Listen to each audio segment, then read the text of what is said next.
Good morning. So we've already heard this morning why transformative change on productive peatlands is important. This session will share examples of wetter ways of farming in action. So we'll have an introduction to wet agriculture in the UK, on developing a landscape vision at Store Vildmose, and examples of UK trials and a demonstration of climate-friendly building materials. And our first speaker up this morning is Harry Mach. So Harry is the Canopy Project Manager and Climate Change Lead at the Broads Authority. Over to you, Harry. Hello, I'm Harry Mach, the Project Coordinator of the Creating a New Approach to Peatland Ecosystems project. I'm giving a quick introduction this morning to the project, and I'll be available on the Q&A panel afterwards to take any questions. You'll also be hearing presentations from two of my colleagues in the projects today, Andrea Kelly and Peter Hahn. So what is Canopy? Canopy is an Interreg project spanning 5 countries, UK, Belgium, Netherlands, Germany and Denmark. We've got 14 partners in total, the principal partners being the Broads Authority in the UK, who are the lead partner, Naturstyrelsen in Belgium, Waterschap Hansenas and VHL in the VHL University in the Netherlands, Naturstyrelsen in Germany and Naturstyrelsen or Danish Nature Agency in Denmark. The project is focused on 2 tranches of work. One is around nature restoration and rewilding, and the other is around the economic use of peatland, including Paludiculture, which is what we are focusing on today. My colleagues will present on a trial site in the Broads and a site in Denmark. I had hoped to have a colleague from Germany give you a talk about this site on Germany. He wasn't able to join us, but I will give a quick run through as it has a few interesting points I'd like to highlight. On your screen now you can see the construction of a sphagnum farm at Barver Moor in Landkreis Diepholz in Lower Saxony. This is just, I'll start with the location. This is located here in the northwest corner of Germany. It's about 2 hours drive from Hanover. It's a very rural area around Lake Duma, and you've got a mixture of former bogs where there are still active peat extractions, some that are still in a pristine state, and quite a lot of peatland areas that have been drained for agriculture, and some of these are in various states of restoration. The site in question is known as Barver Moor. It's not too far from a little village called Barver. Historically it's been used for agriculture, so it's been drained. It's quite a good illustration of the economic as well as the environmental problems that have arisen from this form of agriculture in the region. So we're fairly familiar, all of us, with the CO2 emissions from peat drainage. This site, when we've looked at the mapping over from 1920 to about 1990 to about 2018, it's been losing peat at a rate of around 3 centimetres a year. There's about 30 centimetres of peat left on the shallowest point, so you're looking at sort of 10 years away from the current economic use of the site becoming unviable, potentially, and there's therefore scope for a change of practice in order to keep its economic activity going.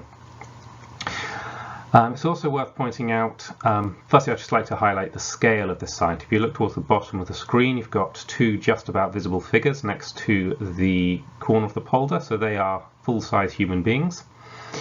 And this is a 1 hectare site. So this is fairly large as far as sphagnum trials go.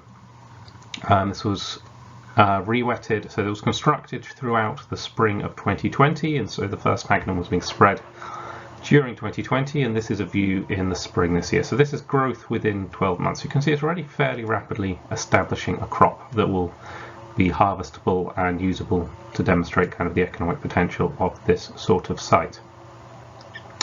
Another thing that's quite worth highlighting here is this is, I believe, the first in Germany, the first trial on dark peat. So sphagnum is often tried on light peat. This dark peat, which is very difficult to re-wet. It's quite a good demonstration that even on a site that would be regarded as quite difficult for sphagnum farming, with this very degraded, very dark peat that has limited ability for water to spread through it, we have been able to re-wet it. But the main thing that I think is quite interesting here in terms of kind of landscape planning and thinking about landscapes is where it sits in the broader context. So towards the top of the screen you can see the pools of water forming in the land to the north. This is part of a land consolidation program to re-wet and rewild nature. You can also see towards the right there is a standard pasture, so still being farmed agriculture. You can see the area around the polder is starting to develop a bit of a mosaic of different plant species. This is now turned into a moist grassland. And I think this is kind of the interesting point. The polder allows you to have this economic use, but you've then got this moist grassland that can act as a buffer between the fully re-wetted areas towards the top of the picture, and then this will act as a buffer to the dry agriculture still around this site. And this sort of is a good illustration of what can be done with using Paludiculture alongside nature restoration to form kind of a more holistic system. Just moving quickly on to my last slide, just to talk about kind of the benefit, the carbon counting we've done on this field. So we are making sure we count our carbon, keep track of how much we're saving.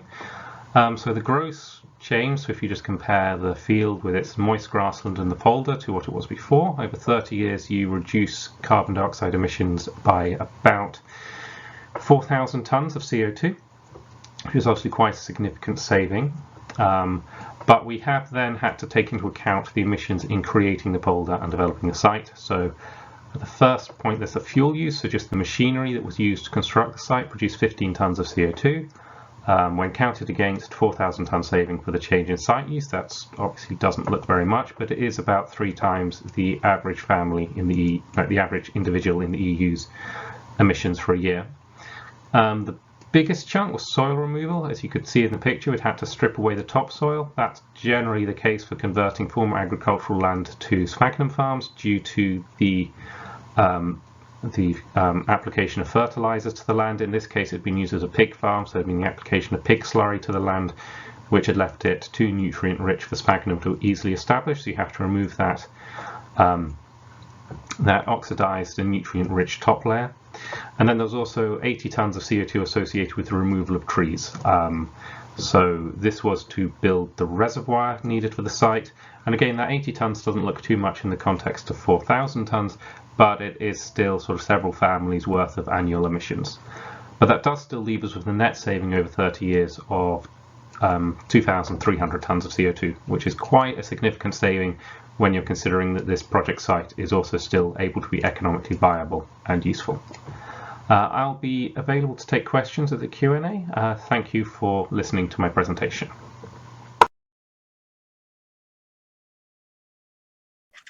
Thanks, Harry.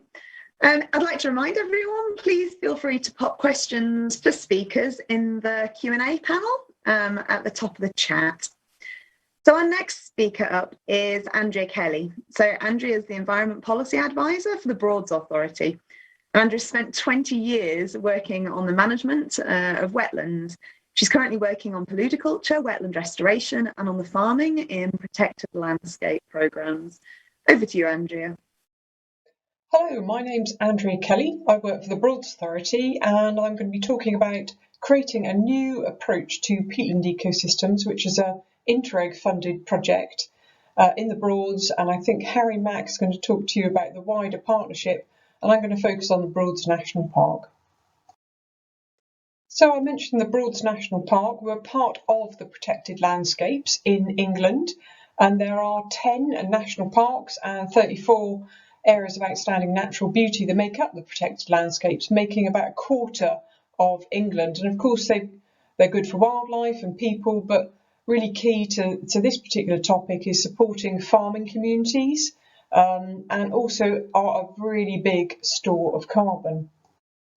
So in terms of those carbon stocks, I've worked with Queen Mary University London to digitise data on peat depth that hadn't been done before and to look at the wastage rate. So you can see the peat depth on the right hand side with deeper peats being put as blue and peat at depth here as the black. The orange area is no peat in the middle of our grazing marsh. And here on this side you can see that we've got a maximum of sort of 70 centimetres of loss over the last 40 years, calculated based on land use change and wastage rates from the literature.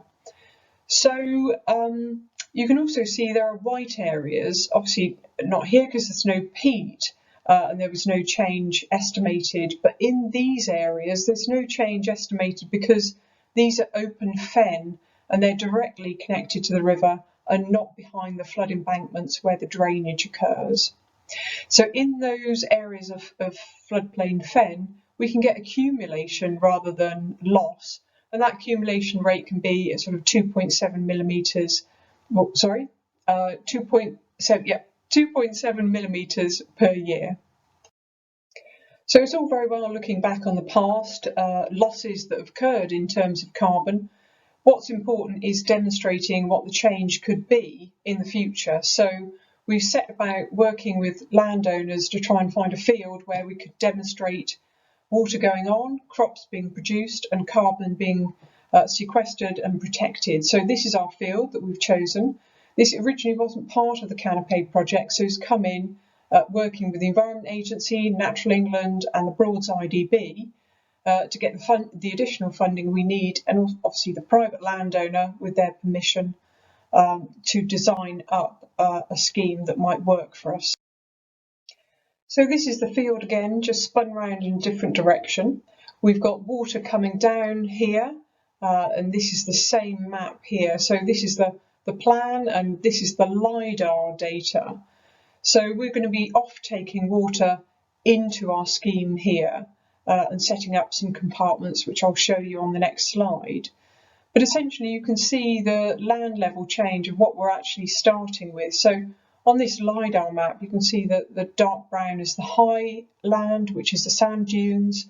Here is the sea, grading down into the blues and the pinks. Pinks are quite low and the white is the lowest area on this map, with green also being high land where the village of Horsey sits. So you can see that this unit is managed by one particular landowner who has maintained a fair high water level and put considerable efforts into that, whereas land managers here have put considerable efforts into draining and growing agricultural crops, arable crops, over many decades. So that's quite a history of land level change. So in our 5 compartments we'll have 3 different types of crop, Typha, Phragmites and Phalaris, reed canary grass. The water will come in at the southern part and filter through the different compartments, but we'll mainly be using plug plants. But there is one novel element that we'll be bringing to this, developed by New Energy Farms, and it's called a seed or crop expansion encapsulation drilling system. So to incorporate a little chopped up propagule of reed and Typha into the soil, just to try and get that viability right at the planting stage and make things much more mechanised over a larger area.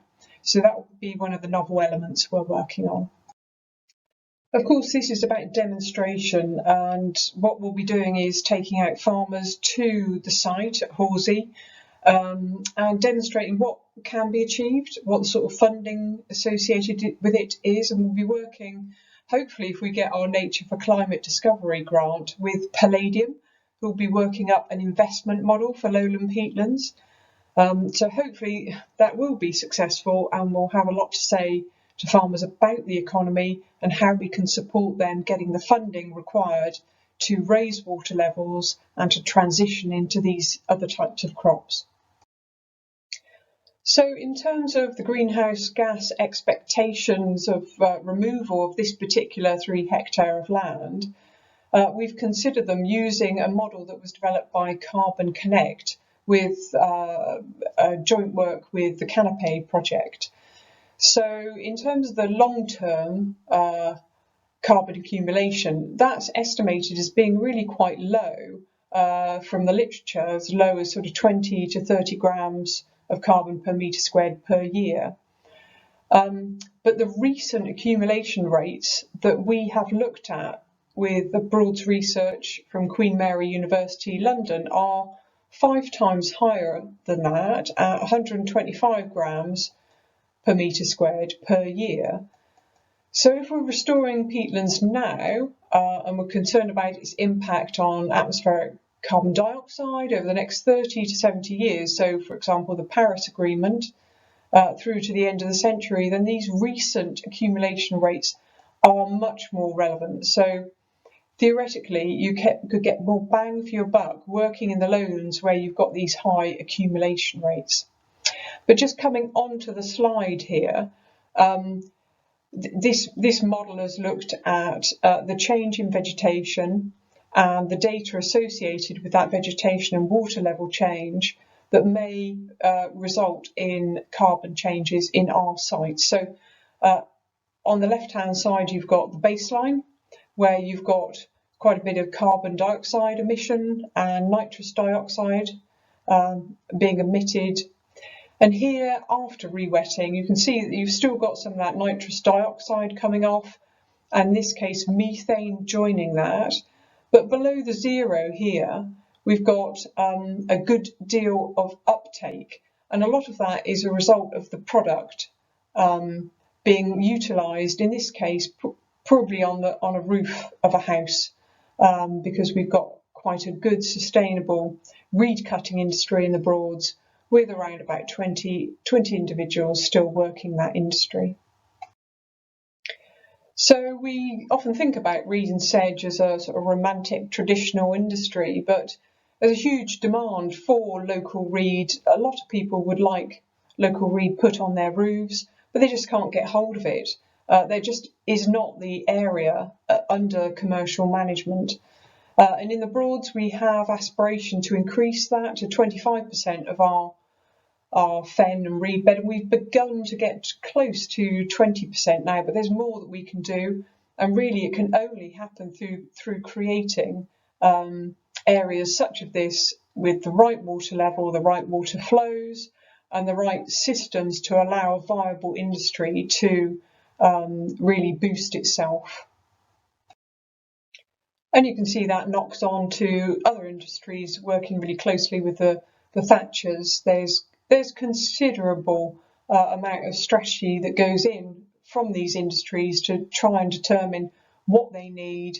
So as we look forward, we have to consider the elements of those industries and what they need to ensure that they can continue. It's not just what happens on the field and growing the crop, it's supporting these industries right through their requirements.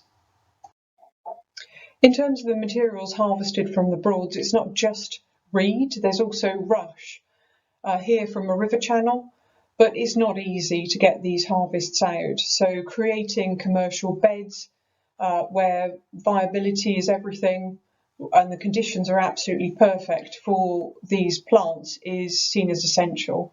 So an awful lot of this material is imported in from the Netherlands, for example, to satisfy the markets of the.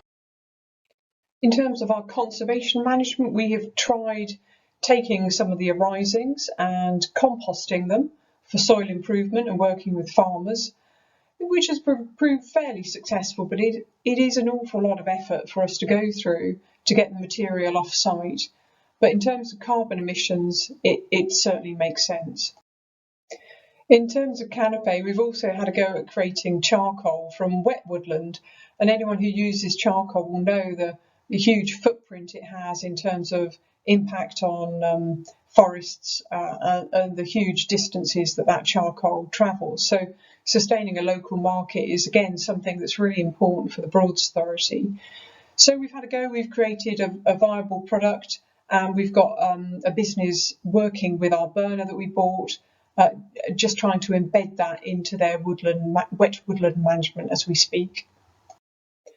I've also had a go with reed in the biochar burner and created biochar for incorporating in soil for local food growing.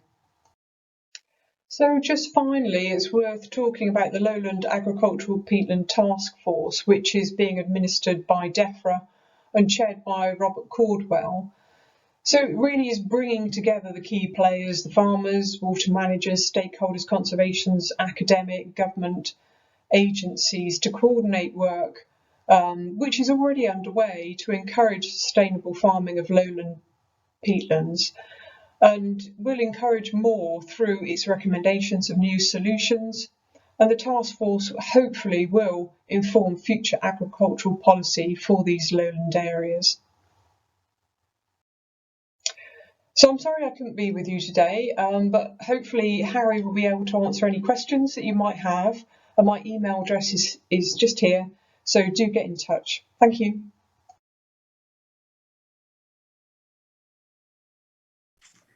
Thanks very much, Andrea. And so next we're moving on outside the UK to Peter Hahn. So Peter's a project manager for the Life Forest Fit for Future project. And Peter's a biologist at the Danish Nature Agency, so working in the bogs of the North Jutland area. Over to you, Peter. Hi, my name is Peter Hahn from the Danish Nature Agency, and I work as a project manager of the Danish partnership in the Interreg project Canopy. Thank you very much for the invitation to this conference. I'm very happy to have the opportunity to present how we have worked with the development of a landscape vision in this particular area. The Danish partnership consists of the partners Brønderslev and Jammerbugt municipalities, the peat mining company Pinstrup Mosebro, and the Danish Nature Agency. Our project site is called Store Vildmose, translated to Great Wild Bog, and is placed in the northern Jutland. Once this area consists of 65 square kilometers of a large intact raised bog, but over time, and especially during the two wars and the time after, the bog has been drained for agriculture and for the exploitation of the peat in the area. This has left the former raised bog as a mainly agricultural land, only with a small rim of intact raised bog along the northern and western border of the area. The main part of the agricultural land is used for growing potatoes, and potatoes, specifically from this area, Store Vildmose, has a very strong brand and is a big business. The reason to work for a vision for the entire area was the transfer of the ownership of some of the areas in Store Vildmose. The Danish Nature Agency became the owner of the areas marked with blue lines on the map here, and the two large areas outside the raised bog were handed over to the Nature Agency in order to prepare the sites for nature restoration or climate-related projects.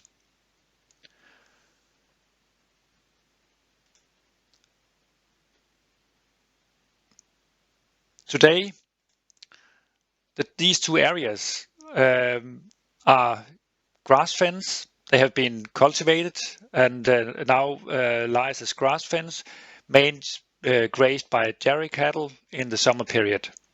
Together, these two areas cover more than 850 hectares.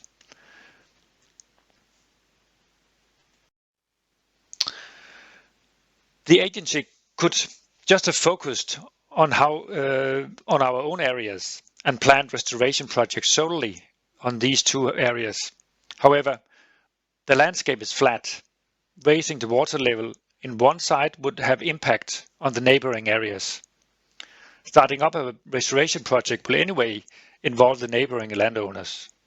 It is also becoming more general spoken that due to land consolidation, there might not be that many years for the farmers to continue with potato farming. They have to look out for new ways to farm their lands.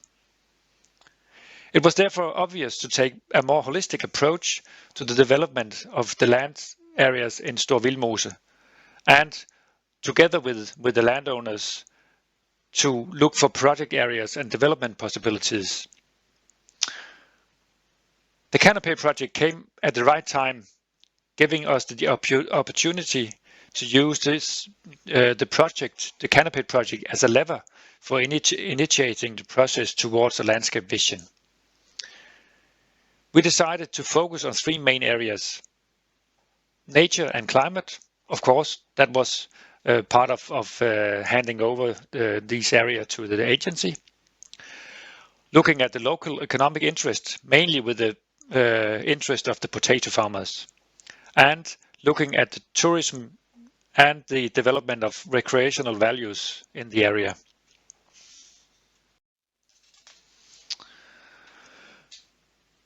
The process was initiated with a public meeting where future perspectives of the three main areas were presented, followed by a workshop amongst around 180 participants.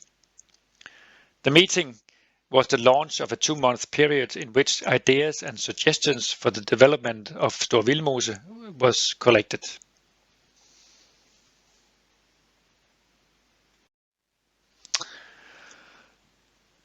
Consultants were hired in to bring in expertise and new knowledge about the area and to have a local engagement and anchorage during the process. An advisory board was settled consisting of representatives of farmers, main landowners, NGOs with specific interest in Store Vildmose and so on. All in all, around between 25 and 30 people were engaged in this advisory board. The board was called together when the consultants had new data and new reports to present, and data were discussed, and the advisory board gave their inputs and suggestions to the work, to the further work and the further process in the development process. An outcome of this process has been a range of reports focusing on specific elements in Store Vildmose. Some of these preparatory works have developed into concrete projects ready to be launched. Nature restoration and climate project, as well as dissemination activities.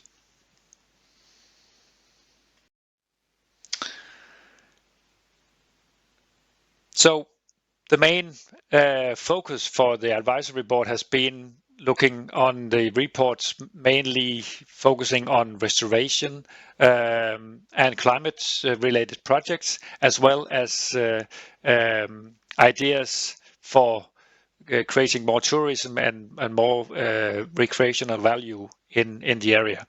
To include the third leg of the or focus area, the economic interest, the Canopy project established a demonstration site to raise awareness on Paludiculture as an alternative to traditional farming. Paludiculture is a farming on wet peatland and is therefore more climate friendly compared to, for example, potato farming. In the demonstration project, we focused on the conversion of a potato field into Paludiculture site, with in this area looking at how to grow typha and 2 species of grasses. Especially the grass production has been used for bringing in a further element of this demonstration site, since it has been used to extract protein, which is a growing and very interesting perspective for the future agriculture in general.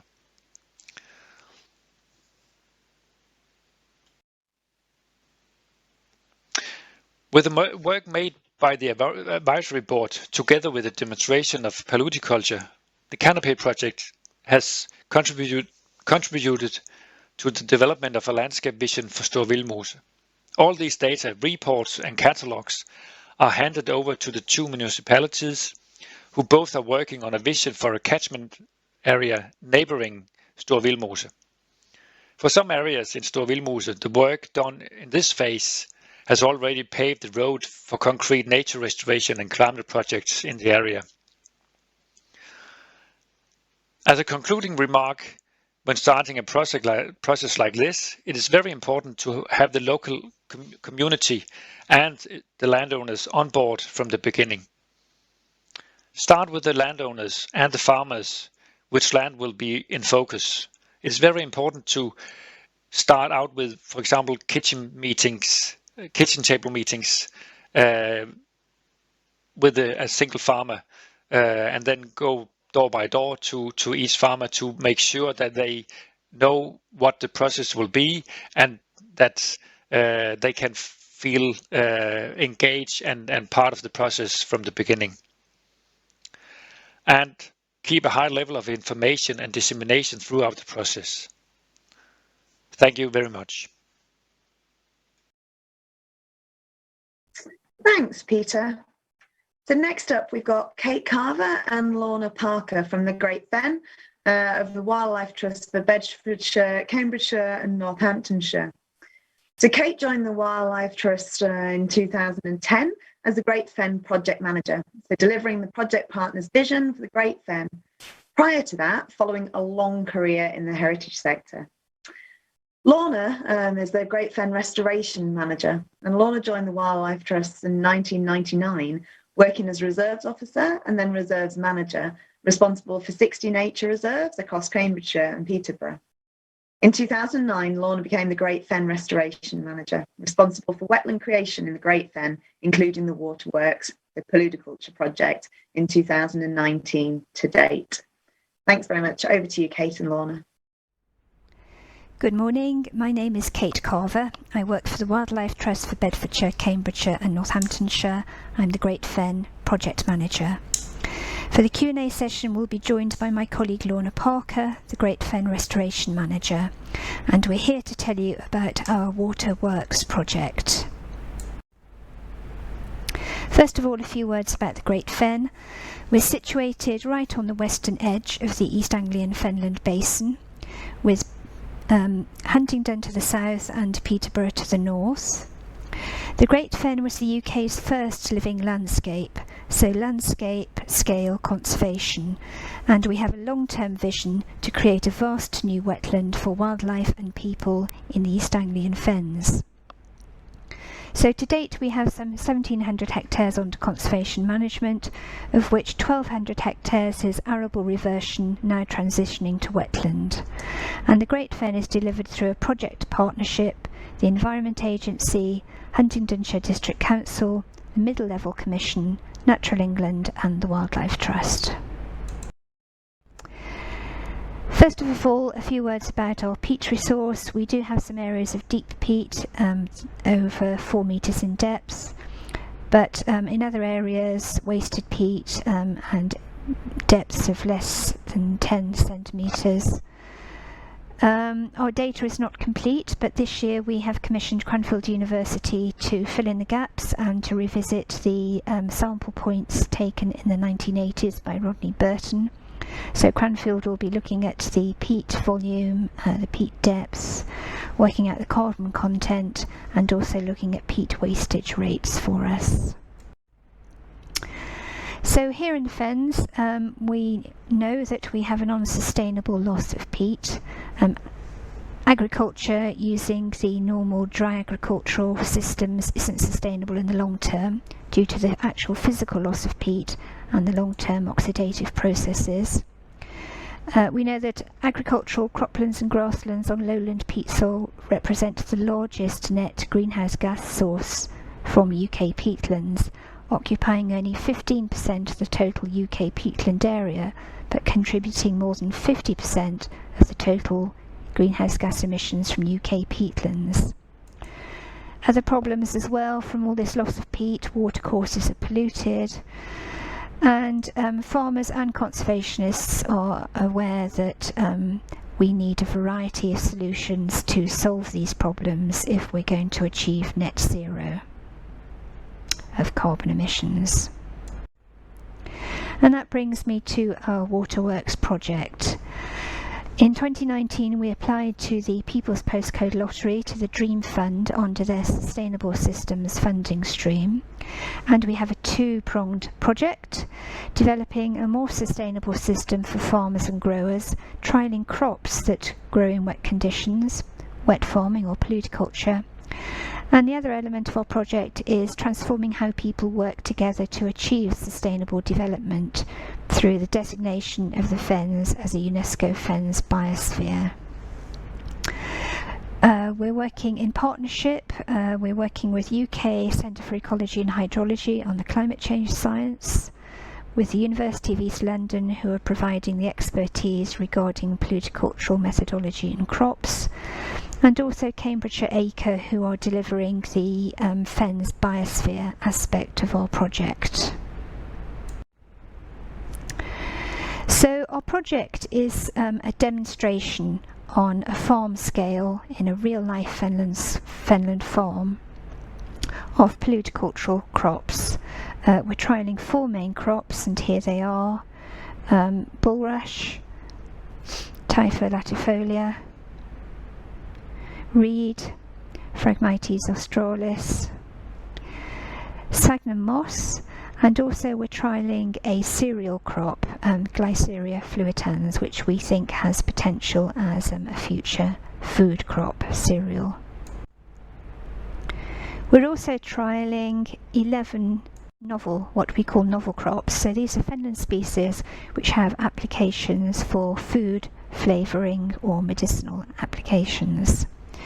And Lorna, I'm sure, can talk more about the applications of all these crops in the Q&A session.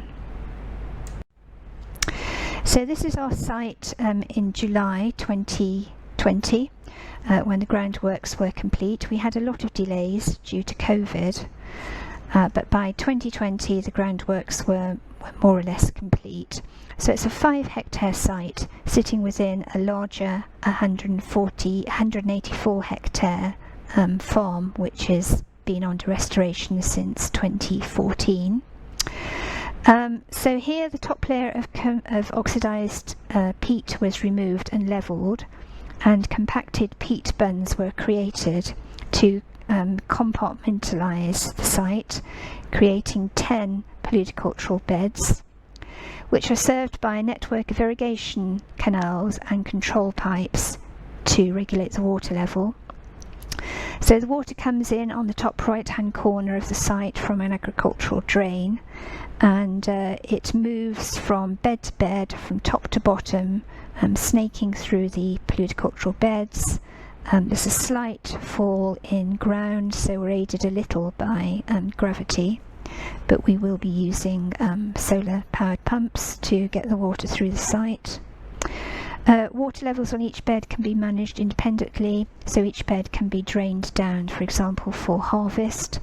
We have a storage pool at the bottom left hand corner there, and as the water moves through the site it becomes clearer, feeding the crops at the bottom that need the cleanest water.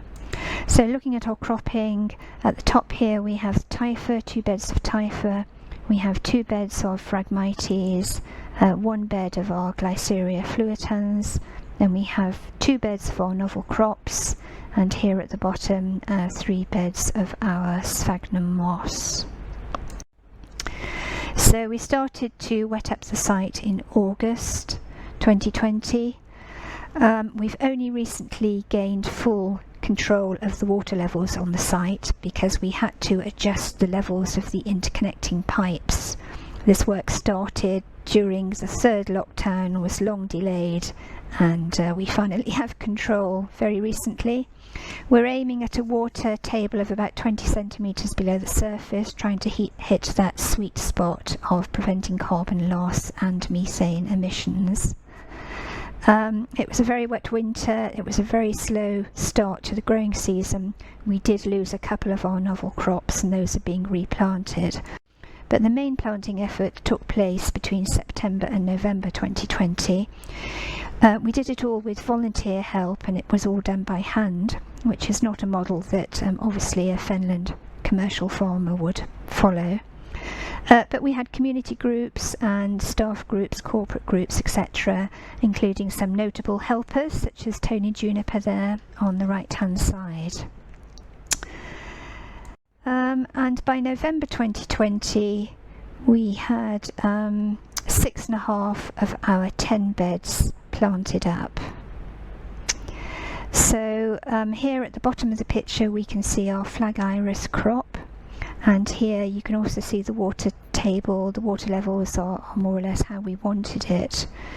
Our next big task is to finish the preparation of the 3 sphagnum beds at the bottom of the system and to plant the sphagnum moss, some 150,000 plant propagules, and we'll be starting that this autumn. So moving on to the monitoring. Our partners UKCEH established an automated weather and hydrological monitoring station in August. The weather station is monitoring the net radiation measurements, air temperature and relative humidity, wind speed and wind direction, precipitation. And we're also looking at the position of the water table relevant to the peat surface, monitored through 9 different locations within the various crops using water level recorders. We're looking at water quality, we're looking at crop growth and potential yield, weed burdens and other issues. And the Wildlife Trust is also doing a lot of wildlife monitoring as well, looking at how wildlife is moving into and using our Paludicultural site, how it can support biodiversity and bioabundance. Our partners, UKCEH, established and are operating a new chamber-based system to continually monitor carbon dioxide and methane fluxes. So the data will be used to estimate the gaseous carbon balance of different paludicultural crops. It will analyse and model the response of carbon dioxide and methane fluxes to changing environmental conditions, and it will compare the carbon balance of paludicultural crops to that of conventional drainage-based agriculture.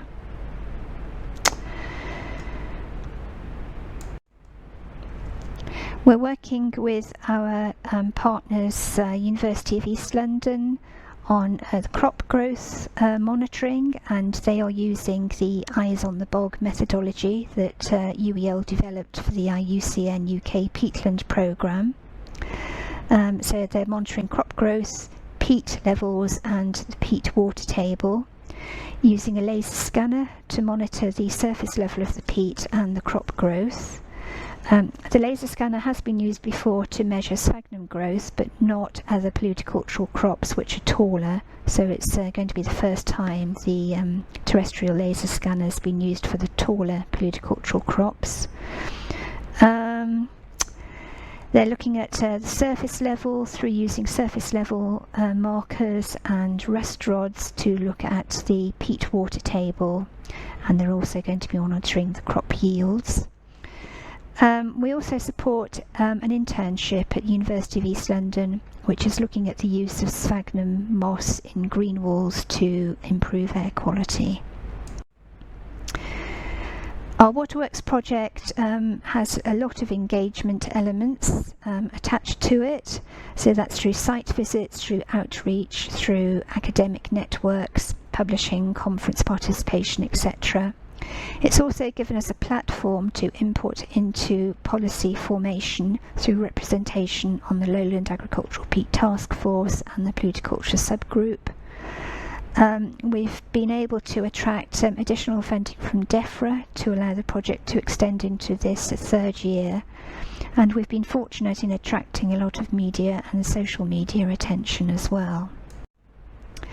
So the aim of our project is really to show fen farmers and growers that a paludicultural system can work in real life conditions on a fen farm. We want to reach out, have a ripple effect, encourage early adopters to see what we're doing and hopefully try it for themselves, a ripple effect across our region, across the UK and potentially even further, with the aim of future-proofing farming. So that brings me to the end of the presentation, just ending on this interesting quote from the 2020 DEFRA report. I'll just leave that there a few seconds for people to absorb it.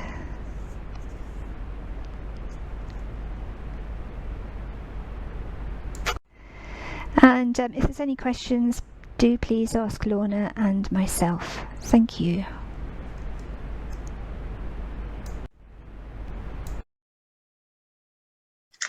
Thanks, Kate. Thanks, Lorna. So last up, but very much not least, we've got Anke Nord. So Anke is joining us from the Mire Centre and has spent nearly 10 years on fen paludiculture, working on knowledge and practice transfer and new utilisation chains for paludiculture biomass. Anke's going to share a demonstration of climate-friendly building materials. Over to you, Anke.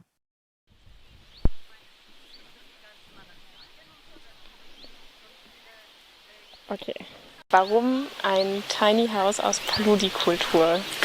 Ja, das Tiny House jetzt gerade steht ja eigentlich auf einem Moor. Moor speichert ganz viel Kohlenstoff, weil es wassergesättigt ist, über bei uns die letzten 10.000 Jahre. Und wenn man die Moore entwässert, um darauf Landwirtschaft zu betreiben, dann wird dieser Kohlenstoff freigesetzt und geht als CO2 in die Luft. Und das aus landwirtschaftlich genutzten Böden mit 30 bis 40 Tonnen pro Hektar pro Jahr. Und wir haben in Deutschland 1,4 Millionen Hektar landwirtschaftlich genutzte Fläche, dementsprechend viele Emissionen aus entwässerten Böden. Wenn sie wieder nass gemacht werden, dann kann man sie nicht mehr nutzen wie bisher. Man muss sie anders nutzen, und zwar mit angepassten Pflanzen, zum Beispiel Schilf, Rohrkolben, Seggen, und die kann man eben in Dämmmaterialien oder als Möbel verarbeiten. Also haben wir hier die Kette vom nassen Moor bis hin zu dem Endprodukt eines gebauten Hauses. Damit Wasser sozusagen zur Mitte fließt und dann hat das Haus ja nach hinten Gefälle. Wir haben vor allen Dingen mit Materialien gearbeitet, die entweder von vernässten oder schon nassen Flächen stammen. Wir haben Rohrkolben, Schilf, Erle und verschiedene Gräser verwendet fürs Tiny House, und die stammen, soweit wie es ging, hier aus der Region um den Greifswald drumherum.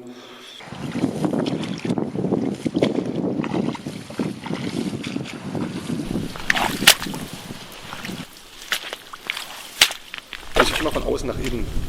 Wir haben außen Schilf verwendet für ein Vordach. Da haben wir von der Firma Hessred eine neue Innovation verwendet, die sich auch gut als Endverbraucher, der nicht 100%ig professioneller Reetdachdecker ist, verwenden lässt. Das sind so Platten, die mit Schilf gebunden sind, die man aufs Dach packen kann. Lassen sich gut verarbeiten, auch im Garten für ein Carport oder ähnliches. Und dann haben wir noch Schilf verwendet für die Wände als Dämmung. Mein Name ist Tom Hiss von der Firma Hessred in Bad Oldesloe. Wir kümmern uns nur um Schilfprodukte, möglichst naturbelassen, und versuchen die Eigenschaften, die besonderen Eigenschaften von Schilf, insbesondere eben zu nutzen. Also, dass wir diesen Hohlraum haben, dass wir diese Röhrchenform haben. Es fühlt sich gut an, in diesen Häusern zu leben. Sie haben eine angenehme Oberflächentemperatur, jetzt bei der Innendämmung. Und es bleibt einfach naturbelassen. Es ist unbearbeitet, es ist wirklich ein ursprüngliches Produkt. Das ist ein Segment, wo man sich voll identifizieren kann. Dann haben wir weiterhin Rohrkolben verwendet, in verschiedenen Varianten. Einmal haben wir eine Einblasdämmung aus Rohrkolben gemacht, gerade in Bereichen, wo sehr unförmige Bereiche gedämmt werden sollen. Lässt sich auch sehr schnell arbeiten damit. Der Rohrkolben hat eine ganz interessante Struktur im Blatt, ein Enzymgewebe, was quasi wie so ein Schwamm ist und speichert dadurch Luft, was ihn als Dämmstoff sehr attraktiv macht. Wir haben jemanden angestellt, der für uns den Rohrkolben geerntet hat, von Hand. Wir haben dann noch eine weitere Verarbeitung von Rohrkolben mit dabei, und zwar haben wir Platten, die aus Rohrkolbenblättern mit Magnesit gebunden zu Platten gepresst werden.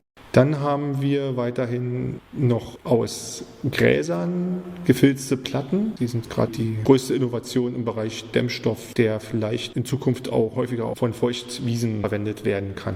Hi everybody, my name is Christian Rogman and I'm the CEO and owner of the Gramiterm business, and I'm very lucky to produce and to market this. This is the first insulating bat made with grass fibers. Okay, so we use grass fibers to produce this thermal insulating product. The bio-based insulation product. This is still today a very small niche market, but this is a market that is now growing very, very fast because we have a good carbon footprint. Okay, but first of all, these products are top from a technical point of view. We sell a product that is highly performing against cold, against heat in the summertime, and with an absolutely unique humidity regulation. You will get big panels like this.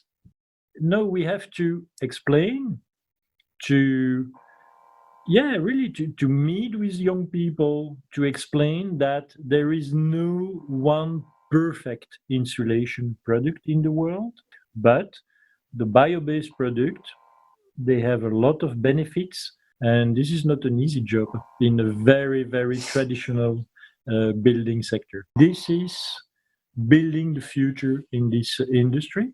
It takes time, but it is a real passion.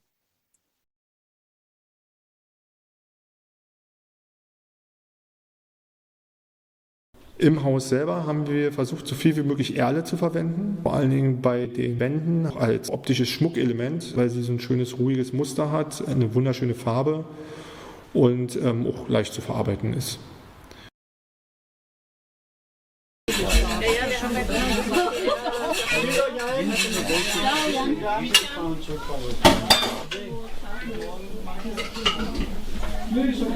Wir haben überall, wo wir verschiedene Dämmstoffe verwendet haben, kleine Fenster eingebaut, damit man sehen kann, welche Materialien dort verwendet wurden und auch beobachten kann, was da drin passiert. Eine Eigenschaft, die wir untersuchen, ist, welchen Wärmedurchgang haben die einzelnen Dämmstoffe. Kann man ganz gut sehen, wenn man es direkt nebeneinander hat. Man kann natürlich immer wieder die gleichen Bedingungen im Labor erzeugen, aber es ist viel einfacher, wenn man das Labor gleich so baut, dass man die verschiedenen Sachen vergleichen kann.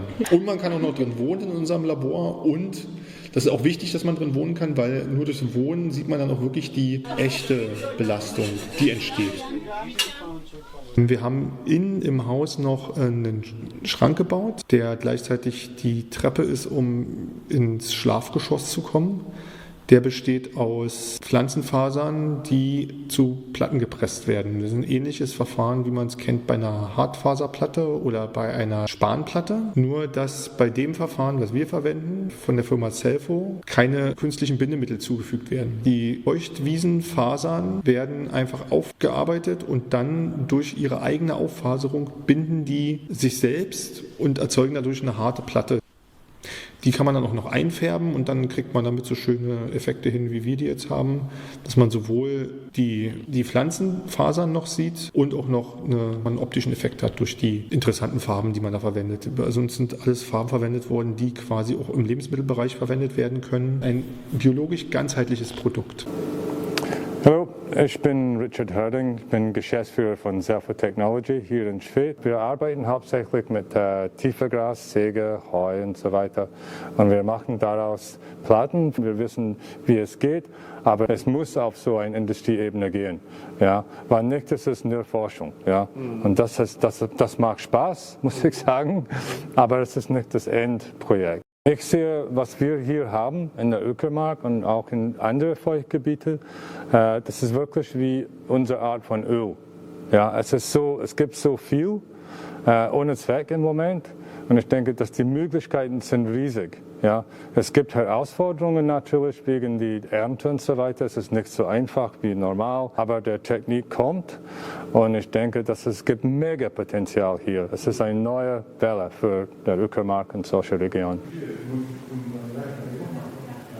Einmal gibt es das Tiny House als Forschungsobjekt und dann gibt es das Tiny House als Produkt. Und für das Produkt, was wir herstellen, ist sozusagen das der Prototyp. Und da forschen wir quasi, welches Material sich am besten dafür eignet, um daraus Tiny-Häuser zu bauen. Da kann es sein, dass der Rohrkolben am Ende gewinnt oder die Grammithermplatte. Vielleicht ist es die Einblasdämmung. Unsere Forschung ist auf jeden Fall ergebnisoffen und ja, wir sind auch gespannt. Und der Hintergrund ist, dass wir das anderen Leuten aus dem Baugewerbe oder auch anderen Interessierten zeigen wollen, dass es sowas gibt und wie sowas genutzt werden kann. Einfach um diese Materialien zugänglich zu machen, dass sie möglichst schnell auch klimaschädlichere Produkte, wie zum Beispiel aus fossilen Ressourcen, ersetzen. Also, wie war die Frage nochmal? Was ist der Ausblick? Genau. Also wenn jemand ein Tiny House aus Paludi-Materialien haben will, dann jetzt wissen wir, wie es geht. Wir könnten auch noch eins bauen oder zwei. Mit dem ist geplant, dass wir schon auch auf Ausstellungen gehen und messen. Und wir hoffen, dass sich das dadurch einfach verbreitet und sichtbar wird und im Markt relativ bald ankommt.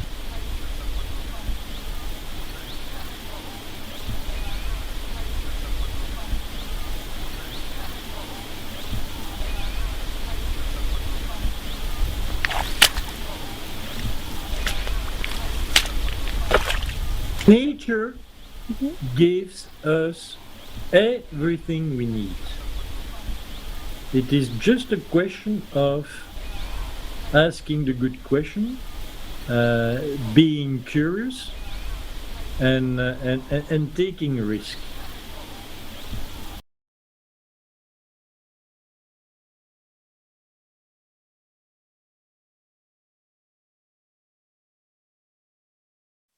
That's fantastic. What a great selection and array of examples of projects and peatland projects coming from sustainable peatlands and Paludiculture. So we've had a whole list of questions in. The most popular, we'll start with that one. The most popular has been, and this is probably to everyone, so I'll ask you in turn, when should we be aiming for recovery to nature, and when is Paludiculture the better option?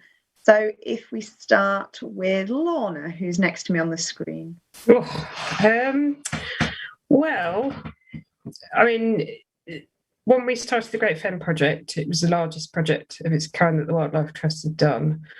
And the only way we could make it happen was to buy that land and restore it. It was very much with a wetland vision. And then it very quickly became clear that what felt enormous when we started really wasn't big enough. And that's why we've been working on the WaterWorks project to spread those aspirations wider, because we recognise that creating wetland is not an economic source of income. So we're looking at things like monetising carbon and biodiversity net gain, but that's not what farmers are looking for. And we're very conscious that the people who farm in the fens are very rightly proud of the productive nature of what they do and the importance of feeding people. So where that balance sits depends on the needs of a region, I would guess, and the particular interests of landowners. And what we need to do as a sector is provide a toolkit of different options, all of which we're going to provide those good carbon benefits, but some of which will suit some landowners better than others. So I think that's a non-answer, but there you go. Thanks, Lorna. So I'll pass that to Anka. I don't know if there's anything you'd like to add then. So when should we be aiming for recovery to nature, and when is Paludiculture the better option? Any thoughts on that? I think one way to go is to look at the degradation stages of the peatlands. So can it be restored to a near natural state in recent time? And if not, how can it be used for Paludiculture as an intermediate to go for recovery and other ecosystem services and natural restoration?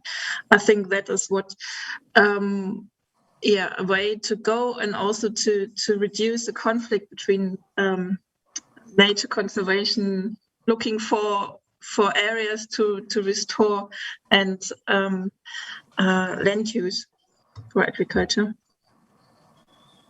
Great, thanks, Anka. Kate, I'll come to Kate and then Harry if you have anything you want to add to that. I was just going to say that change is very difficult for people, and particularly in the fens, which is a very conservative area, conservative with a small c. And so I think the more sites that can demonstrate alternatives to landowners and farmers, the better, really. Great, thanks, Kate. Harry, last but not least, anything to add on that question? It's okay if not, we can always move on. No, I think just to echo what Anka said, to take the example Peter was talking about in his presentation, I think that looking at sort of needing 20 years of Paludiculture to lift enough nutrient out of the soil to be able to do restorations, that's part of the puzzle. I would also say from the project Andrea presented, it's a question of who owns the land. We'd never be able to do a wildlife restoration on that site at the moment without significantly more money than we have to buy the land off the farmer. So in that case, we have to go for this intermediate option. Okay, thanks, Harry. We'll come back to that topic in a wee bit. The next kind of most popular question, and again, we're straight back to you on this, Harry, I think. So are carbon fluxes included in carbon savings at Barver? So especially methane, with open water on the site?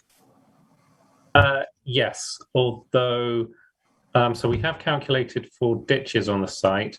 Open water is a little challenging. There isn't a vast amount of data on that, although I would say CEH are currently doing a project in the UK to measure water carbon fluxes, which might be able to improve it. Great, thank you.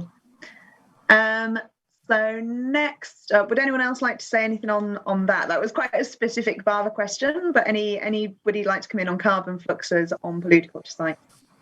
No? Okay. This is next one for Kate. So how achievable is the setup that you're trialling for a commercial farmer? So costs versus income. So we have done some work on costs per hectare and square metre of each individual crop, and that's something we're still working on at the moment. We recognise that our project is a demonstration project, so we're not saying that the methods we're using are necessarily those that a commercial fen farmer would use. But we do know that within the fens, within our immediate neighbours, both small and large farmers have areas of their farm which have always lain wet, they haven't been able to use commercially. And simply what we're trying to do is demonstrate that there are other potentialities, other opportunities for them.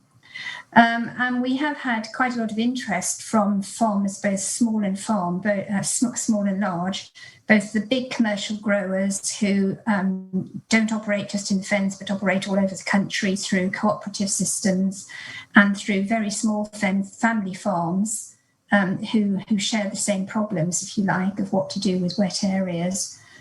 So, we feel it's a question. We're not at all pretending that we have all the answers or that we're telling farmers and landowners what to do, God forbid.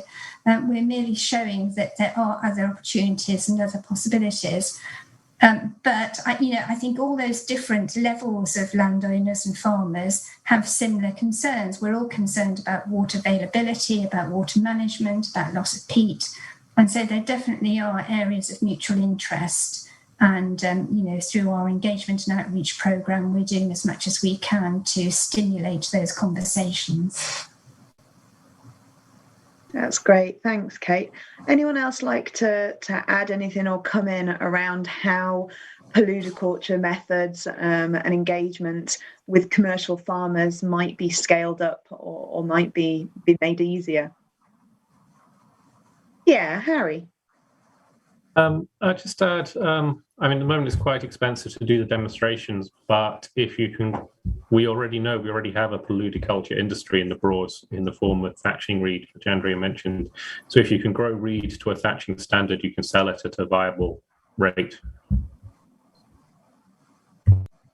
Okay, that's actually that kind of brings us on to the next question that's kind of linked again to the first question we had around how Paludiculture sits with nature restoration and habitat restoration. And so there's a question of, are there opportunities for full habitat restoration to be considered alongside Paludiculture? So reed harvesting, you've obviously just mentioned, Harry, but are there other opportunities, wildlife tourism, etc., that we know of or might be an opportunity further down the line? Anyone want to come on that first? Lorna?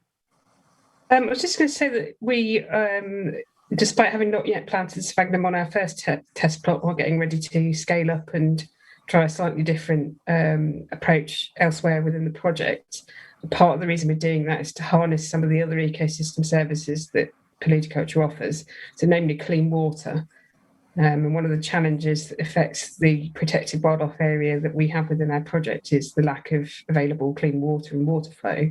So we're actually looking at whether you can use your Paludiculture system to generate clean water to protect your tourist resource effectively. So I don't think the tourists would be going to see the moss directly, but definitely what their wildlife experience in the adjacent habitat would be enormously increased through that sort of service. Thanks. Anyone else like to come in on that, and we'll move on to the next question? No? Moving on.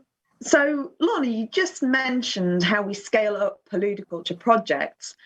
And again, I'll throw this out to the floor. So what are the barriers to scaling up? We've mentioned, obviously, barriers perhaps around some of the opportunities for commercial farmers at the moment and how we get over those. So what are the barriers, and are the decision makers aware and open to the idea of scaling up Paludiculture? Anka, do you want to comment on that? Well, I think there's a very long list on obstacles for Paludiculture, especially for Paludiculture crops, I would say. A little less for wet meadows, for wet meadow uses.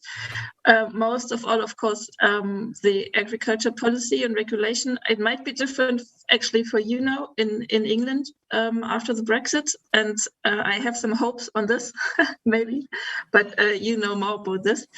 But this would be a very strong, or it could be if there's a change in this. So if farmers don't get subsidies for drained peatland use anymore, then it would be very opportunity for Paludiculture to scale up very quickly, I think, because there will be a lot of areas falling out from their current production.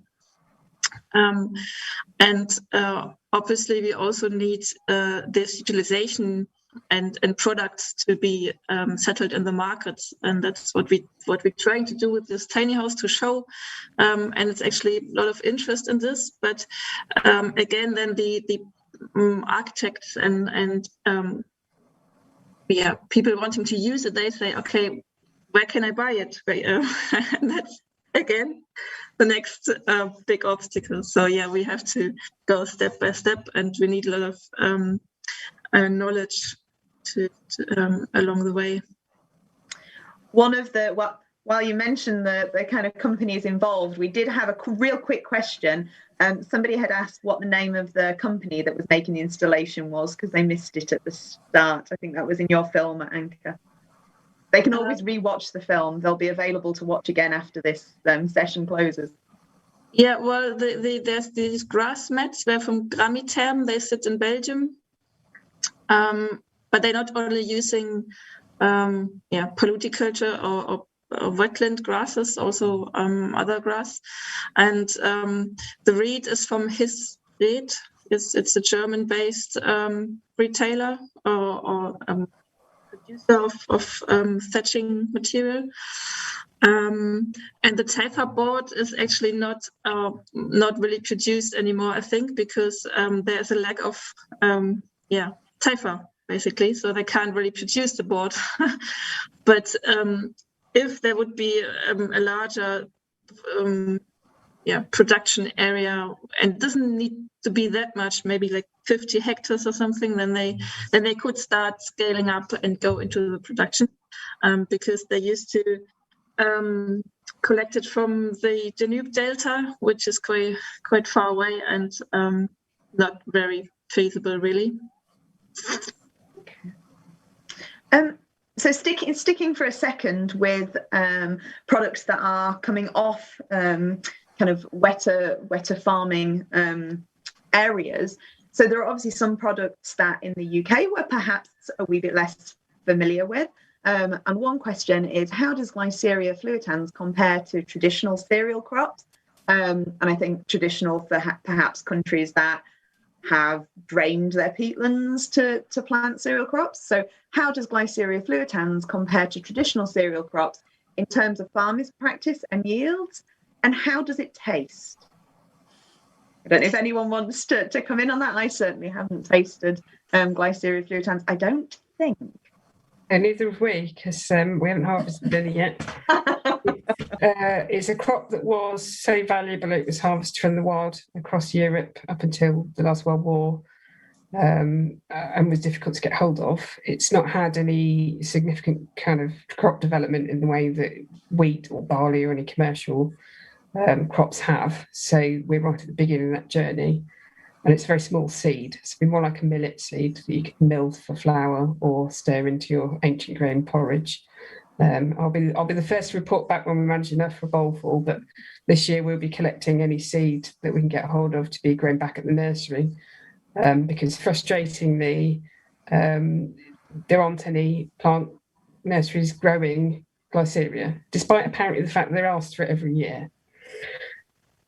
Which brings me back to what I was going to comment on your last question, which is one of the challenges is actually finding propagule material for planting Paludiculture crops. So Sagnum moss, because no one in the UK is farming it, but it is micro-propagated it, then that's what we're doing for our first trial. But we've also been investigating how you could import it from elsewhere, and thanks to Brexit, that's going to prove interesting, as well as the logistical challenge of transporting live material, halfway across a continent. So I think early adopters will have a guaranteed market for their crop in basically selling it to other people who are going to set up wet farming. I'd also say for the food crop, you can eat typha, and there are recipes online, and I have made them. And the flour you can make from it is very nice, has a slightly nutty texture. I wouldn't advise trying to harvest and eat the heart of the plant in midwinter, which we did. That wasn't so nice. Thanks, Harry. I'm feeling as though we can have a taste test coming up at next year's conference here. I'm feeling that's on the cards. Would anyone like, so we've got about 4 minutes left of this Q&A session. Would anyone like to come in with any comments from the questions we've had already? And if not, we'll move on to another one. Was anyone sitting on anything they wanted to share? No. Okey-doke. So the next question then is for Harry. So could you avoid the emissions from soil removal by using the nutrient-rich topsoil for a transition Paludiculture crop before starting sphagnum farming? Potentially. I think there's a set, there are kind of quite a lot of features to consider. One of the things is even if you're doing Paludiculture, if you raise the water level on a mineralized and nutrient-rich peatland, you get a methane spike. And I'm not sure if the literature has yet decided whether that methane spike outweighs the cost of removing the topsoil. The other challenge is just in terms of the cost. There's a high capital cost to constructing this site. So if you had to construct it without removing the topsoil and then try and change the cropping, you might find you're just adding capital costs on top of capital costs and make it less viable. Because once you've committed yourself to a sphagnum site, because it has to be so leveled off, so you're having to remove some soil anyway, because it will not tolerate for kind of a harvestable crop, you won't tolerate having an uneven soil basis. You might find yourself struggling if you try and switch between crops like that. I'm not sure how viable that is. We did use the material, I should mention. It's got fed into the supply chain of a substrate company. But I don't know if you could certify that then led them to extracting less substrate elsewhere. So okay. I don't know if you can count that as a saving or not. That's a good point. We are gonna ask about that. So we'll move on rapidly to our next question. So do we know how elms will support efforts such as the Great Fen? So I don't know if anyone wants to come in on that. Not yet. So I did watch with interest the webinar on how the new landscape scheme is going to operate, and seemingly it's a very good fit for what we're doing. I was hoping we could be a pilot, actually, because our existing stewardship scheme falls out around about that time. But focusing on rivers and insects and birds, I think, or something, it's not a natural fit for what we're doing in the first pilot wave anyway. That said, we have had various DEFRA elms policy groups and political policy groups out on site to talk about what we're doing, so they are aware of the need. So fingers crossed. Yeah, great, thanks. So we're almost at time, so we're going to wrap up the session now. Does anyone have any last kind of final thoughts they'd like to share before we close out the session? No? Okay. In which case, it just remains for me to thank all of the speakers. So thank you very much for your time and effort and your presentations this morning. They've been fantastic. And thanks to Rob, the technician. So just moving into the next few sessions. So we're coming on lunchtime now. So there's a break for everyone from 12 till 12:30. And then we've got the selection of today's exhibitors, in the exhibition session between 12:30 and 1:30. If you've not had an explore of the networking space, the exhibitor space yet, I would encourage you to do so. It was quite popular yesterday and great to be able to chat to people in a new way. So I would encourage you to do that. The questions that we've not got to, when we didn't get to a good half a dozen questions, will be posted on the notice board later on today for people to comment on should they wish. Thank you very much and have a great afternoon. Thank you.